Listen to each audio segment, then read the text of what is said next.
Hello, myself Helen Mehta, working as an assistant professor in Computer Engineering Department at Mahatma Gandhi Institute of Technical Education and Research Center, Navsari. Our subject is Database Management System. Our first unit is Database System Architecture. So today's our topic is View of Data. A database system is a collection of interrelated data and a set of programs that allows user to access and modify this data. As I have explained earlier, a database is a collection of data and we can perform many operations on database that we can retrieve the data from database which are stored in the database. We can modify this data, we can insert new data, we can delete the data. So database is a collection of interrelated data and a set of programs. Okay, a major purpose of database system is to provide users with an abstract view of data. So first of all, we will see what is abstract view of data. That is, the system hides certain details of how the data are stored and maintained. So database is a collection of data in which data are stored in a different manner. So the system hides certain details from the user, how the data are stored and maintained maintained in the database. Okay, so data abstraction in DBMS, the database systems are made up of complex data structures. To ease the user interaction with database, the developers hide internal irrelevant details from the user. So developers in the data abstraction, the internal irrelevant details are hide from the user. So this process of hiding irrelevant details from the user is called data abstraction. So simply, data abstraction is hiding some details from the users, and some informations are viewed for the users and some are hide from the user. This hiding of data is known as a data abstraction. The database that we have created already can have a different aspect to reveal if seen from different level of abstraction. So abstraction have a different level. This we will see in the next slide. But the abstraction is a very important here. Generally, it means the amount of details you want to hide. So hiding of data means data abstraction. Okay, any entity can be seen from different perspectives and levels of complexity to make it reveal its current amount of abstraction. So in data abstraction, amount of details are hid from the user. This is known as data abstraction. See here we have an external or view schema. Here we have a three level, that is, first is physical level, second is logical level, and third is view level. Okay. So first of all, it is physical level. Physical level, it is also known as internal level. As seen in the diagram, this is the physical level. The lowest level of abstraction, physical layer is the lowest level of abstraction as seen in the diagram. This is the lowest level of abstraction, in which it describes how a data is stored on the storage device. So database is a collection of data, okay, in which data are stored in the devices. So internal level shows us how a data is stored. Okay, it deals with physical storage of the data, the structure of records on the disk in files, pages and blocks, and also it has indexes and ordering of the records. The internal view is described by the internal schema. So this is the lowest level of abstraction, which shows us how a data is stored on the storage devices. Now second is conceptual level. It is known as logical level. See in the diagram, our second level is logical level, and it is also known as a conceptual level. It is the next higher level of the abstraction, in which it describes what data are stored and what relationship exists among those data. So in physical level, we describe how data is stored. Okay, we don't know what data. Here it shows only how a data is stored into the database. Here it describes what data are stored and what relationship exists among stored data. Okay, it hides low level complexity of the physical storage. Now take one example. I have a database of students. Student database may contain student and courses table. So I have a two tables, that is students and that is courses. In students I have a details of students, and in course table I have a details of courses.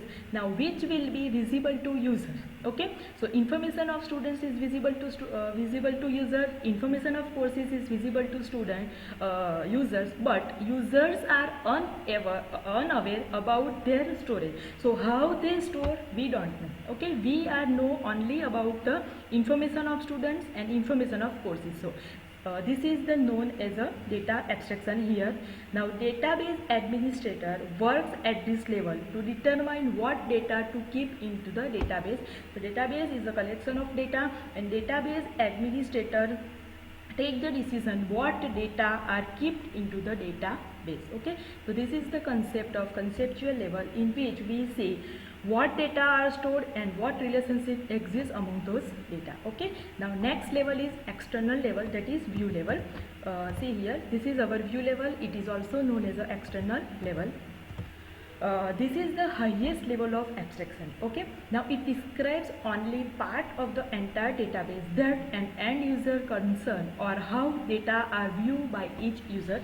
Now here we are using only the part of the database, not whole database. Okay, so I have a many users, so many user uses different part of the database. Okay, so they see the database is their perspective, so there are many view of the database as per the users. Okay, now end user need to access only part of the database rather than the entire database. As I have explained here, the users only access the part of the database, not whole database. Okay, so different user needs different view of the database, so there can be many views in a view level abstraction of the database, because there are many users, and different user uses different part of the database. Okay, so they show their database as per their view, so there are different views of the database. Okay, so it is the use by end user and application programmer. This is the concept of external level, how data are viewed by the each users. Okay, now next is instances and schema. A database changes over time as information is inserted and deleted. In database, information are inserted and deleted. When we apply some operation on the database always changes. Okay. Now the collection of information stored in the database at a particular moment is called an instance of the database. Suppose I have a database of students in which I store the information of students. So this information, collection of students information, is known as an instance of database. Okay, the overall design of the database is called the database schema. The structure of the database is known as database schema. There are three types of schema: physical schema, logical schema, and sub-schema. Physical schema describe the database design at the physical level. The logical schema describe the database design at the logical level, and the sub-schema describe the database design at the view level, describe the different views of the database. Okay, so here we have a three layer: physical layer, logical level, and view level. So at physical level, physical schema is used; at logical level, logical schema is used; and at view level, sub schema is used, or view schema is used. Next is database languages. So there are two types of languages. First is DDL and second is DML. The DDL stands for database data definition language, and DML stands for data manipulation language. DDL is used to specify the database schema, and database schema is a structure of the database. So it is used to show the structure of the database, and DML is used to express database queries and updates. So first of all, data definition language. So DDL actually consists of SQL commands. That SQL command we will see in the chapter number 9. That can be used to define the database schema. So SQL commands are used to define the database schema. It simply deals with the description of the database schema, and it is used to create and modify the structure of the database objects in the database. So it is basically used to create and modify the structure. So first of all, we have to create the database. After that, create the database, we can insert the data, we can delete the data, and we can change the data. That is the modification of the database. These all operations are performed. Okay, now we specify the storage structure and access method used by the database system by a set of statements in a specific type of DDL. It's called data storage and definition language. These statements define the implementation details of the database schema, which are usually hidden from the user. Okay, we create the database, but how it is implementation is performed, these details are hidden from the user. So this is the known as a data abstraction. The DDL is just like the other programming language in which we have to give input, it processes the instruction, and it generates the output.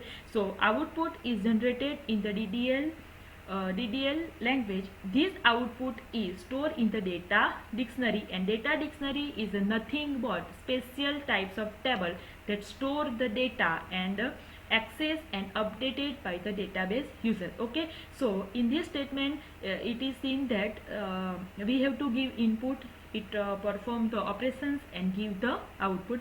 This output is stored in the data dictionary, and the data dictionary is a special type of table, okay, in which data are accessed and updated by the database itself. Okay, in the DDL, it deals with the database schema and descriptions of how the data should be resides in the database. So these are the operations that is performed using DDL language. So first is a create. Okay, so to create the database, create statement is used. So create is to create a database and its object. Next is alter. Alter the structure of the existing database. Okay, so we have a structure of the database, this is known as a schema, and if we change the structure of the database, we have to use the alter statement. Next is a drop, delete object from the database. Okay, next is truncate. It removes all records from a table, including all spaces allocated for the records, and remove. So truncate is used to remove all the records. Next is comment. Comment is used to add the comments in the data dictionary. Next is rename. Rename is used to rename the object. So these all are the statements or operations of data definition language: create, alter, drop, truncate, comment, and rename. Second language is data manipulation language. Okay, so DML is language that enables user to access or manipulate data as organized by the appropriate data model. Okay, the operation performed is first is retrieval of the information. Suppose I have a database of students. Okay, and suppose I have to retrieve the information of roll number 15. Okay, so this is the so I have to take the data from this database, and all the data are already stored in the database, okay, about roll number 15. So this is the retrieval of information. Next is insertion of new information. Suppose new student is enrolled, then I have to add all details of that new students. That is the insertion of new record. Next is deletion of information. Suppose one student is left, then I have to delete the information of that left students. Okay, so this is a deletion of information. Next is modification of information stored in the database. That is, suppose one student's roll number is changed, mobile number is changed, then I have to update the contact number. Okay, so this is the modification of information. Now there are basically two types, that is procedural DML and second is declarative DML. Declarative DML is also known as non-procedural DML. Okay, now in procedural DML it is required a user to specify what data are needed and how to get those data. Okay, suppose we have to need some data from the database, then we have to specify what data are needed and how to get those data. That is required. This type of The requirement is known as a procedure DML, and in declarative DML it requires the user to specify what data are needed without specifying how to get those data. So in this DML we have to just define what kind of data is needed without specifying how to get the data. So that is the basic difference between procedural and declarative. Here we have to mention the data and how to get those data. Here we have to declare just needed data without specifying the how to get those data. This is the basic difference. Okay. Now a query is a statement requesting the retrieval of the information. So whenever we have to retrieve some information from the database, we have to use the query statement. The portion of DML that involves information retrieval is called query language. So query language is used to retrieve the information from the database. So DML deals with the data manipulation and includes most common SQL statements that are select, insert, update and delete. So select means, suppose I have to need data of roll number 15, then I have to select this roll number, that is the select operation. Next insert, suppose I have to add some one student's information, then it is insert operation. Suppose I have to change the one student's mobile number, then it is the update operation. And suppose I have to remove one student from the database, then it is the delete operation. So these are the used to store, modify, retrieve and delete and update the data in the database. So these are the statements used in the data manipulation language, that is select, insert, update and delete. See here, select, retrieve data from the database. Okay, insert data into the table. Update existing data within a table. Suppose I have to change the mobile number of student, that is update operation. Next delete all records from the database. Next is merge, that is upsert operation, that is insert or update, combination of insert and update. Next is call a PL, SQL or Java subprograms. Next is explain plan, it is interpretation of the data access path. And last is plot table, it is the concurrency control. So we are basically use select, insert, update and delete operation. So these all are the data manipulation language statements. Thank you.